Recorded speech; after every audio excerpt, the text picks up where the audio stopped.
Pinuri ng international community ang pagsasabatas ng Philippine Maritime Zones Act at Philippine Archipelagic Sea Lanes Act na layong magbigay pangil sa ating karapatan sa West Philippine Sea. Muling inihayag ng mga ambasador mula Japan, Canada, Australia, Germany at Estados Unidos sa The Manila Dialogue on the South China Sea 2024 ang suporta sa Pilipinas.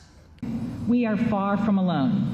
More and more nations from East Asia to Western Europe have spoken out to support the Philippines, uphold international law, and urge the PRC to cease escalatory and dangerous actions that impede the exercise of freedom of navigation and overflight, from which all nations benefit.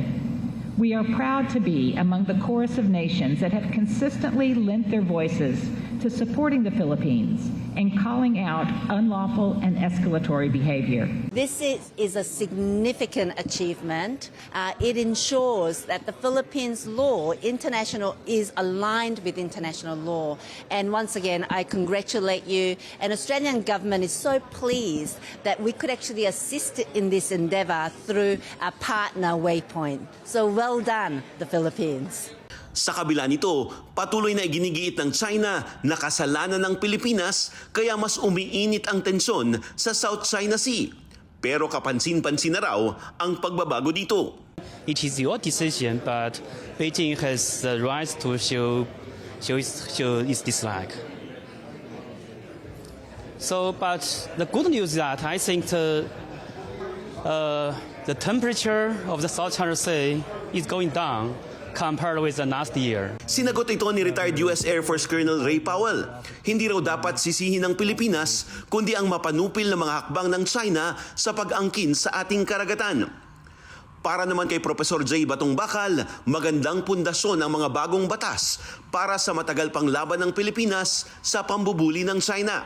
Dapat rin daw na igalang ito ng China kung sincero ito sa mga naging pahayag na kinikilala nila ang international laws. Ang basihan talaga ng claims natin ay yung international law. So ito ay isang paglilinaw, no? Pagkaklaro, no? Kung paano nga bang nag-a-apply ang international law dito sa area natin. No? Kaya mas maganda yon, no? Hindi yung kagaya ng dati na parang hindi mo malaman kung anong sayo. No? Dahil hindi mo nga man lang mapakita ng malinaw sa mapa kung ano yung inaangkin mo. Naisagawa naman ng Armed Forces of the Philippines ang joint exercise sa Kalayaan Island Group sa kauna-unahang pagkakataon. Bahagi ang drill ng dagat langit lupa o dagitpa, kasama ang Philippine Navy, Air Force at Army. Pero tulad ng inaasahan ng AFP, nagmasid ang Chinese Navy sa mga tropang Pinoy sa bahagi ng West Philippine Sea.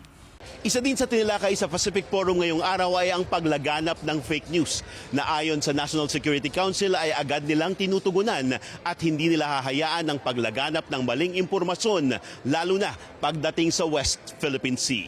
Para sa Agenda, Francis Polbe, BNC.